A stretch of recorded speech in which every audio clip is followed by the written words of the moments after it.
नमस्कार सगळ्यांना. श्री स्वामी समर्थ. श्री स्वामी समर्थ. जय जय स्वामी समर्थ. घर, जॉब आणि अध्यात्म या आपल्या सगळ्यांच्या मराठी यूट्यूब चॅनलवर मी सगळ्यांचं स्वागत करते.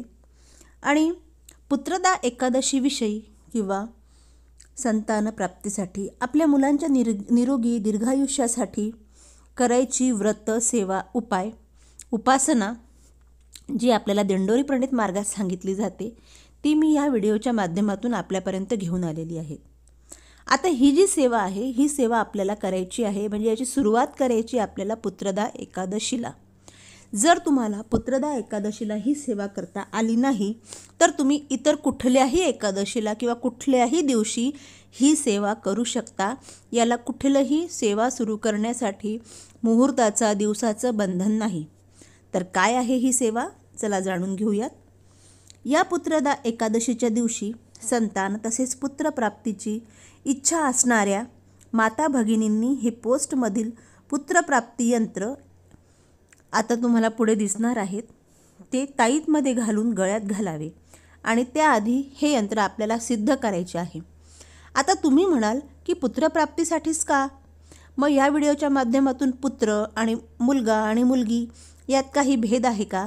तसे नाही. मुलाच्या प्राप्तीसाठी, पुत्रप्राप्तीसाठी, पुत्रीप्राप्तीसाठी, थोडक्यात संतान प्राप्तीसाठीचं हे यंत्र आहे. तर या व्हिडिओच्या माध्यमातून मला हेच सांगायचं आहे की मुलगा असो किंवा मुलगी असो, दोघंही समान असतात. मुलगा तरी एका वंशाचा दिवा असतो, पण मुलगी ही 2 घराची पणती असते. त्यामुळे यामध्ये कुठलाही मतभेद न करता संतान प्राप्तीचं हे यंत्र आहे. त्यामध्ये तुमची जी इच्छा आहे ती इच्छा, ती मनोकामना ठेवून तुम्ही ही सेवा करू शकता. तर सेवा काय आहेत हे बघून घेऊयात. तर हे जे यंत्र आहेत हे यंत्र आपल्याला एका ताईतमध्ये घालून गळ्यात घालायचे आहे किंवा कमरेस बांधायचे आहे. किंवा हे यंत्र दिंडोरी प्रणित श्री स्वामी समर्थ महाराजांच्या केंद्रामध्ये प्लास्टिक लॅमिनेशन केलेले रेडीमेड विकत मिळते. तर हे रेडीमेड लॅमिनेशन केलेले यंत्र आपल्याला कमरेमध्ये बांधता येणार नाही. तर त्यामुळे या यंत्राची आपल्याला देवघरात पूजा, दररोज देवघरात पूजा करायची आहे. तुम्ही घरी बनवलेले यंत्र देखील देवघरात पूजले तरी चालते. जर तुम्हाला कमरेला बांधणं शक्य होत असेल तर एक ताईत विकत घेऊन त्यामध्ये हे बांधा. तर आता याची पूजन कसं करायचं, हे यंत्र सिद्ध कसं करायचं हे बघून घेऊया. येणाऱ्या पुत्रदा एकादशीला किंवा नाही जमले तर इतर कुठल्याही दिवशी, शुभ दिवशी हे यंत्र लाल शाईच्या पेनाने कोऱ्या कागदावर, कोरा कागद असा की ज्यावर एकही रेष नाही, ताईतमध्ये बसेल एवढाच तुकडा घ्यावा आणि हे यंत्र आपल्याला त्या कागदावर काढावे. मग श्री स्वामी समर्थ महाराजांसमोर बसून एका पाटावर वस्त्र अंथरून त्यावर हे यंत्र व ताईत ठेवावे. त्याची पंचोपचारे पूजा करावी. अष्टगंध, हळदी, कुंकू, अक्षता वाहाव्यात. साखर, खडी साखरेचा नैवेद्य दाखवावा. प्लास्टिक लॅमिनेशन केलेल्या यंत्रासाठी देखील अशीच पूजा करावी. लगेचच त्यावर 3 अध्याय 11 माळी श्री स्वामी समर्थ महाराजांचा जप करावा.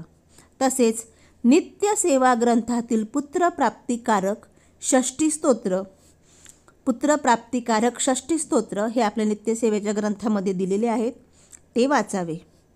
नंतर स्वामी महाराजांच्या मूर्तीच्या चरणापाशी लावून परत श्री स्वामी समर्थांना संतान, पुत्र, पुत्री प्राप्तीची विनंती करून ते ताईत पचरंगी धाग्यात काळा धागा सोडून पुत्र संतान प्राप्तीची इच्छा असणाऱ्या माता भगिनीने कमरेस बांधून ठेवावेत. पूजा केलेले लॅमिनेशन असलेले यंत्र देव्हाऱ्यात पूजेत ठेवावे व त्याची दररोज पंचोपचार पूजा करावी. ज्यांना अजूनही मूलबाळ नाही किंवा ही सेवा करूनही ज्यांना मूलबाळ नाही, खूप अडचणी येतात आहे, तर त्यांनी संतान प्राप्तीसाठी नित्यसेवा ग्रंथातील शंकराच्या पिंडीवरील अभिषेक तीर्थ घेण्यासाठी जी सेवा आहे ती सेवा करावी. तसेच बाळकृष्णाच्या मूर्तीवर प्रत्येक एकादशीस किंवा रोज पुरुष सूक्त व गोविंद दामोदर स्तोत्र वाचून अभिषेक करावा व तीर्थ घ्यावे. अशी सेवा आपल्या श्री स्वामी समर्थ गुरुमाऊली यांनीच दिलेली आहे. तसेच या संतानप्राप्ती प्रश्नासाठी अजूनही इतर ग्रंथांची पारायण सेवा, पितर सेवा करणे अत्यंत महत्त्वाचे आहे. पोस्टमध्ये दिंडोरी प्रणीत श्री स्वामी समर्थ सेवा मार्गातील हा अनुभव आहे आणि बरेच लोकांनी या सेवेद्वारे छान अनुभव देखील घेतलेले आहेत. परमपूज्य गुरुमाऊली यांनीच दिलेली नित्यसेवा तर करावी लागेलच.